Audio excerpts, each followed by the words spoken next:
Nako mga kapatid, init ulan po yung ating weekend. Pero good news, yung low pressure area na naispatan noon pang Lunes last week, pa-exit na po ng bansa ayon sa Pag-asa. Kung titignan natin sa Metra, no? Ayan, nasa may labas na ng border ng Philippine Area of Responsibility ang sama ng panahon. Ang kaso, may isa na namang nakitang LPA, mga kapatid. Nasa loob na to ng Philippine Area of Responsibility. Pero sabi ng Pag-asa, ayan po.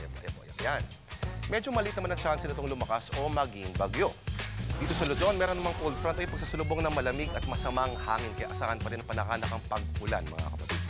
Ilan sa mga lugar na posibleng ulanin ay ang Batangas, Quezon at Bicol region. Pero maiba tayo, mga kapatid.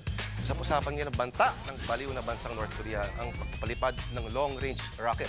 Siyempre, unang nagbabala si US President Barack Obama laban sa testing na ito. Kakausapin doon na China, nakaalyado North Korea. At pati na rin ang Pilipinas para kausapin ang China. Ano kaya reaksyon ng bagong pinuno ng North Korea na si Kim Jong-un na mukhang mahilig sa extra rice at kamukha ng batang si Bandol? Ewan, basang alam ko, katatapos lang ng 100 araw ng puduloksa ng North Korean sa pagkamatay ng airpass si Bandol, Kim Jong-un na si Kim Jong-il. Basang alam ko, pag nagkabanatan ng nuklear, buong mundo ang magluluksa. Parang sila. At this time, hindi na peke ang luha.